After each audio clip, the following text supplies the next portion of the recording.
ايه اللي هيحصل لما واحد من اذكى الاشرار يمسك هو رئاسة الجمهورية ويقرر انه يدمر كوكب الارض كله علشان يبنيه من اول وجديد، وكمان يحط $1,000,000,000 للي يقتل سوبرمان وباتمان؟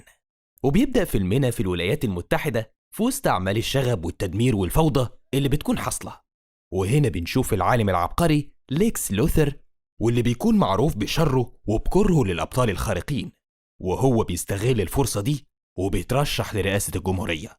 وبعد تمثيل كتير على الناس بيقدر انه يفوز بالانتخابات وبيكون هو رئيس الجمهورية.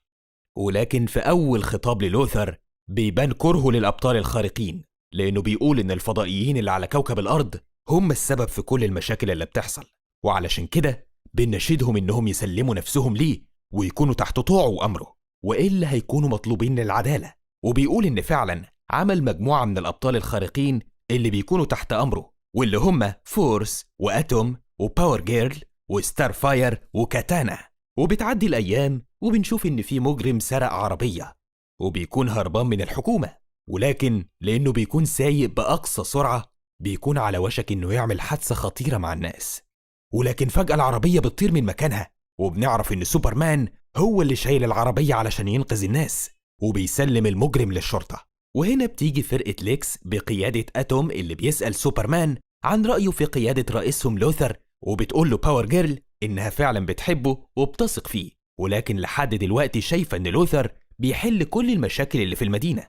فهنا بيديهم سوبرمان ظهره وبيقول لهم إنه متأكد إن لوثر بيدبر لحاجة وهتظهر الأيام الجاية، وبيسيبهم ويطير. والناحية التانية بنشوف إن لوثر بيكون واقف في مقر المخابرات وبيتابع حركة نيزك من الكريبتونيات متجهة ناحية الأرض.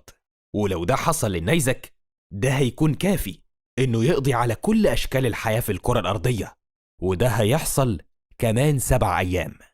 ولكن لوثر بيقول إنه عامل حسابه، وعلشان كده حساباته أكدت إنه لو ضرب النيزك ده بمجموعة من الصواريخ هيقدروا إنهم يقضوا عليه. وهنا بتتكلم المساعدة بتاعته أماندا وبتطلب منه إنه يستعين بأبطاله الخارقين وإنهم أكيد هيكونوا فعالين أكتر، ولكن لوثر بيرفض بحجة إنه مش هيسيب مصير الكوكب في إيد مجموعة من الفضائيين. وبيخرج في خطاب وبيطلب فيه وضع المشاكل على جنب، وبيطلب مساعدة سوبرمان اللي بيكون بيتفرج على الخطاب وكالعادة مش واثق في لوثر. ولكن باتمان بيقول له إن فعلا في نيزك متجه ناحية الأرض وإنه متابع حركته بقاله أيام. فهنا بيضطر سوبرمان إنه يروح يقابل لوثر في مكان بعيد عن الأنظار، وبيمدله لوثر إيده علشان يسلم عليه. ولكن في الوقت ده بيحس سوبرمان بدوخة وبيحس بوجود كريبتونيات في المكان، واللي بيكون هو نقطة ضعفه. فبيروح للوثر وبيسأله عن اللي بيحصل، وهنا لوثر بيكشف خيانته ليه، وبنعرف إن الحارس اللي ورا لوثر يبقى واحد من أعداء سوبرمان اللي بيكون لوثر عاملهم، واسمه ميتالو. وبتكون جواه قطعة كريبتونيات هي اللي بتكون مأثرة في سوبرمان بالشكل ده. فهنا بيزق سوبرمان لوثر وبيوقعه على الأرض، وبتحصل مواجهة بينه وبين ميتالو، وبيفجر سوبرمان العربية بعد ما بيضربوا بيها، ولكن مش بيموت، وبيظهر شكله الحقيقي وبيزداد قوة، وبيوجه ضربات لسوبرمان مش بيقدر حتى انه يصدها، وبيفضل يضرب فيه لحد ما بينزله للمقابر. وبيكمل ميتالو سيطرته على سوبرمان لحد ما بيجي سلاح في دراعه بيخليه يسيبه، وبيظهر باتمان علشان يساعد صاحبه، وبيحاول باتمان انه ياخد سوبرمان ويهرب، ولكن ميتالو بيمسكه وكان على وشك انه يقتله، لحد ما سوبرمان بيستخدم الليزر بتاعه وبيقطع دراعه. وبيزرع باتمان قنبلة في جسمه وبينزل وراه سوبرمان علشان يطلع منه طلقات الكريبتونيات قبل ما ميتالو يفوق من القنبلة، ولكن مش بيلحق، وبيردم ميتالو المقبرة عليهم وبيمشي. ولكن باتمان بيفجرها هو وسوبرمان، وفجأة بيظهر شخص ورا ميتالو وبيقتله، وبياخدها باتمان وسوبرمان زحف لحد المقر. وهنا بيقدر ألفريد مساعدة باتمان إنه يساعدهم، ولكنهم بيشوفوا في الأخبار لوثر وهو بيذيع أجزاء من مقابلته مع سوبرمان وبيقول إن هو اللي بدأ بالشر، وبيوريهم صورة لميتالو وهو مقتول، وبيقول لهم إن سوبرمان هو اللي قتله. ومن هنا بيعلن لوثر إن سوبرمان مجرم ومطلوب القبض عليه، واللي هيمسكه سواء حي أو ميت هيكون ليه مكافأة $1,000,000. فهنا بيتعصب سوبرمان جدا وبيقول لباتمان إنهم لازم يثبتوا براءته، ولكن باتمان بيقول له إن الأهم دلوقتي إنهم يوقفوا النيزك، وعلشان كده بيتحركوا للمكان اللي فيه جثة ميتالو. ولما بيتفحصها باتمان بيعرف إنه مات بسبب إشعاع قوي جدا، وبياخدوا سوبرمان وبيهرب من المكان. ولكن أثناء ما هم طايرين بيتهاجموا من مجموعة كبيرة جدا من الأشرار، واللي طبعا بيكونوا طمعانين في المليار دولار المكافأة. فبيتعامل سوبرمان مع جزء منهم في الجو وباتمان مع الجزء التاني على الأرض. ولكن باتمان مش بيكون قادر على كل اللي معاه لوحده، وعلشان كده بيتدخل سوبرمان وبيساعده. ولكن بتيجي مجموعة تانية، من الواضح إن المكافأة بتغري أشرار كتير، لحد ما بيكتشف باتمان إن كل دول كانوا تحت سيطرة الغوريلا اللي بيسحبها بالحبل بتاعه، وعلى طول بيوجه له سوبرمان ضربة قوية، وهنا كل الموجودين بيغمى عليهم. وبيجي أتوم واللي معاه علشان يقبضوا على سوبرمان لأنه مطلوب للعدالة، وعلشان كده بيغطي باتمان المكان بقنبلة دخان، وبيبدأوا كلهم هجوم على بعض، وبيهجم فورس بقوة كبيرة على سوبرمان وأكنه عايز يقتله، لدرجة إن أتوم بيمسك إيده وبيقوله إنهم مش مجرمين. فهنا سوبرمان بيضربهم هما الاتنين، وبيبدأ يلف حواليهم بسرعة مهولة علشان يعمل إعصار يسحبهم هما الاتنين. وبياخد باتمان وبياخد معاه باور جيرل اللي بيكون عارف إنها مصدقة إنه بريء، وبيروحوا على سطح بيت من البيوت، وبتقول له باور جيرل إنها فعلا مش مصدقة. وأثناء ما هما بيتكلموا بيلاقوا أتوم وفورس، وبيقول فورس على طول إن باور جيرل خانتهم، ومن غير ما يفكر بيبدأ يهجم عليهم، وبيكون واضح إن في حاجة غريبة فيه. وفعلا بنعرف من باتمان إن هو اللي قتل ميتالو علشان يتهموا سوبرمان فيه. وبيكون أتوم سامع الكلام كله، وبيعرف إنه لوثر سيطر على دماغ فورس تماما. وفي اللحظة دي بيجمدوا واحد من فريق لوثر، وبيبتدي أتوم يسحب قوته لأنه خاين، وبيأمر فريقه إنهم ما يقبضوش على سوبرمان. وفي الوقت ده بيأمر لوثر جيشه بضرب الصواريخ على النيزك اللي مش بيتأثر بولا صاروخ. دول كمان بينفجروا قبل حتى ما يلمسوه من شدة قوته. وبتاخد باور جيرل باتمان وسوبرمان لمكان لوثر علشان باتمان عايز يعرف كل المعلومات عن النيزك، واللي بتكون كلها مع لوثر ولكنه خفيها عن العالم.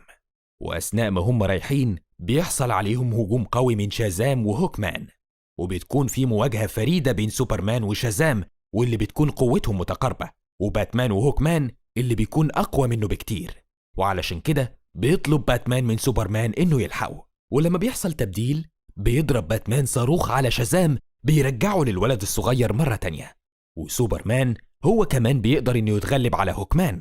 وفي الوقت ده بترجع عملية النهب والسرقة للمدينة مرة تانية، بالذات بعد ما الناس بقت مرعوبة من النيزك واللي ممكن يعمله.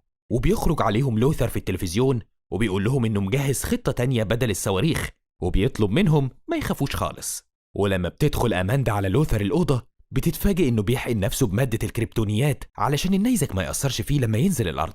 ولما بتسأله عن مصير البشر بيقول لها إن المهم إن سوبرمان هيموت بمجرد وصول النيزك ده للأرض.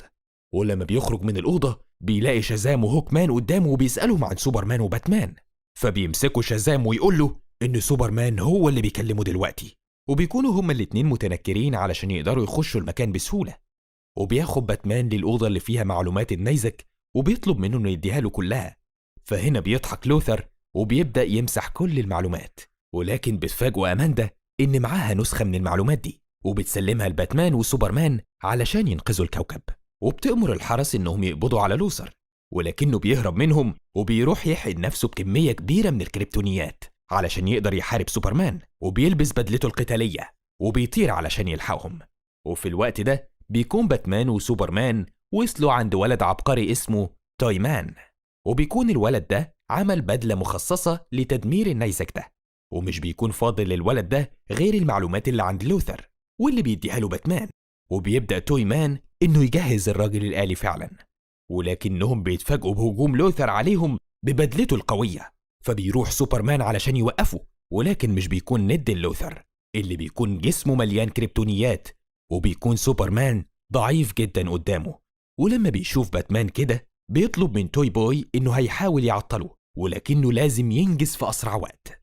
ولكن باتمان هو كمان بيتضرب، وبيوصل لوثر لكمبيوتر توي مان وبيكسره. وهنا بيكون باتمان فقد الأمل في أي حل، فبيقرر إنه يودع سوبرمان ويركب جهاز توي مان، وبيتحرك ناحية النيزك في رحلة ذهاب بلا عودة.